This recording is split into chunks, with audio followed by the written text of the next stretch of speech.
mga guys, panoorin natin itong video. Panoorin po natin at kayo na po ang bahalang pumusga. 2 years, I think. So, si Stephanie, nung time na kinumpins ni Renita Fernandez, itong lola nito na naialay daw itong mga bata, maging adopted ni Kibuloy. 5 years old si Stephanie, and I think 7 years old si Ruth nung time na yon. Yung nanay, hirap din sa buhay, kaya pumayag. So, naging member sila at lumipat doon sa compound at doon na naging malapit na inumpisahan na si Stephanie na maging malapit kay Kibuloy hanggang nasanay na yung bata, no? So, sa ating stories, no, ito si Stephanie ay minor ka na inumpisahan ni Kibuloy. Kasi doon, kapag bata ka na pumasok doon, hindi ka naman gagalawin ni Kibuloy, hindi ka iaalay unless you have your period, no, pag may menstruation na yung bata. So after the first menstruation, yan na ang sanctification na tinatawag. So saan ba ito ngayon? Ito si Stephanie. Si Stephanie ay isa sa mga paboritong pastoral ni Kibuloy. Ngayon si Stephanie ay siguro mga si Stephanie ngayon 30 something years old, 32 or 33, pero hanggang 3rd grade lang po ang natapos na Stephanie. Kasi yan si Kibuloy, ayaw niya na paaralin itong mga ito, lalo na to si Stephanie kasi maganda na, no? Nung bata to, natural naman na may crush sa school, di ba? Nagagalit yan si Kibuloy. Kaya pinahinto hanggang grade 3 ang bata. Ngayon, titingnan mo parang ang galing magsalita pero lahat yun may binabasa. Kaya kawawa. Ilang beses na din to si Stephanie na lumayas sa compound, pero laging nahuhuli kasi walang hindi ba marunong dumiskarte, hindi marunong mag-analyze kung ano yung dapat gawin. Meron bang lalayas na yung dala mo yung mga ilang suitcases na ang lalaki, lalayas ka tapos mag-tricycle, mahuli ka talaga. So ganun ang sitwasyon, hindi siya advanced na mag-isip ka compared sa ibang mga pastoral na may mga utak. Yung mga may utak talaga na pastoral, wala na. Matagal nang lumayas. Pero itong mga medyo kulang ng punti, nanatili doon. So, ganyan po ang sitwasyon doon at ang mga papel ng mga ito. Ito yung sa Stephanie, guys, na sinasabi ko sa inyo na lumaki kay Paki. 3 years old pa ito, kinuha namin doon sa lola niya at sa nanay niya na former prostitute, no? May kapatid siya na sila. Dalawa po sila, binuto ni Paki. Ayun, tingnan nyo, ito yung natin ni Paki kapag siya ay lumabas, rido rin siya. Patay. Pati yung kapatid niyang brother niya na hindi naman connected sa kingdom, papatay ni Paki. Tingnan mo kung gaano kadikit yung katawan nila. Yan ba ang picture ng pastor at ordinary worker?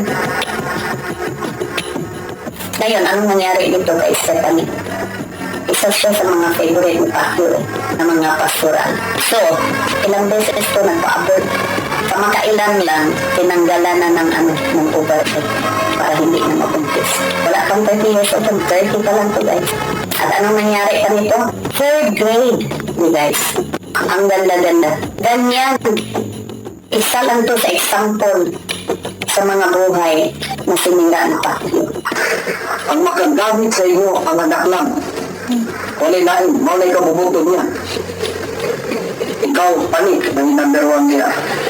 Ikaw, panik, may inahan ka rin, may isulong ka. Katuloy isulong na yun. Pati na iimong isulong sa luwas. Kung doon na ka na, kung ibili na. Hindi na ka lalo ng commitment na ito, Drake. Kaya di mo lang magpakturan para sa anak lang mo. Guys, grabe kayong pagbubudol, no, ni Kibuloy doon sa mga pastoran. Kita niyo mga kaibigan, sobra talaga. Dahil po sa sobrang galing niya magbudol, ay ang inisip ng mga pastoral na to na talagang hinihingi nila ay nakatalaga para kay Kibuloy. At hindi lang po yung buhay nila, yung kaluluwa, maging yung kanilang katawan. So mga kaibigan, nakakalikot isipin ko na ginamit ko ni Kibuloy yung kanyang power para bulasyahin itong mga kabataan na to. Nasa murang edad pa lamang nila, andyan na kaagad yung brainwashing. At ano sabi dyan? Nakabulin daw ng angel of death kapag tumakas. Ito niyo, narinig niyo mga kaibigan, yung boses ni Kibuloy. Sasabihin si Kibuloy, ay, sinisiraan na lang, sinisiraan. Sinisiraan. O sige na, ipa-check up niyo na. Ipa-check up niyo ang pastoral na yan, kung meron pa yan over.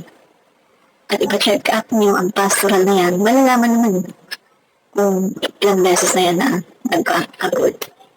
Diba? Yung sinasabi ng whistleblower, na ilang beses na nag-abort at para hindi na magbuntis ay tinanggalan na ng ovary. So parang meron siya sa kingdom para maging slave. Gosh, hindi na tao to. Slave na to. Yun ang ginawa sa kanya ni Kibuloy. Ginawa siyang slave. Nakakaawa no kasi parang ang inaakala niya tama yung ginagawa sa kanya ni Kibuloy. Parang nasa isip niya, meron siyang obligasyon kay Kibuloy. At ang iniisip niya ay ang kanyang pinaglilingkuran, ang kanyang inooperan, ang kanyang buong pagkatao, pati ng katawan ay anak ng Diyos.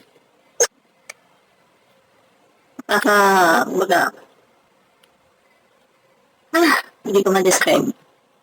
Walang no exact words para ma-describe yung ganitong klaseng kasamaan ng isang tao. Ng isang tao na nagpapanggap na sana pagkana. Di ba?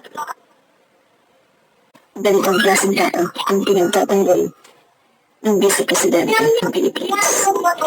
Itong ganitong klaseng tao ang pinagtatanggol ng mga Duterte at ng mga leaderships. Mas binibigyan pa nila ng importansya na kailangan magkaroon ng justice kay Kibuloy. Pero wag ka, napakarami naman naging biktima. Bali wala lang sa kanila. Di bali sana kung mga adultang biktima. Kaso, kapag niregla na pala ang babae, once na niregla na doon, kinaalay na kay Kibuloy. Kapag pastoral. Ito na mga kaibigan, hindi pinag-aral. Grade 3 lang ang tinapos kasi siloso si Kibuloy. Pero syempre kahit grade 3 lang yan, syempre may mga training yan sa loob ng church. Diba? Pero mostly, hindi ka nag-aaral kasi pinatuto nga naman yan kapag nalaman yung mga rights, pag nalaman niyo kung ano ang tama at mali, tatakas yan. Diba? At binreach. Commenters.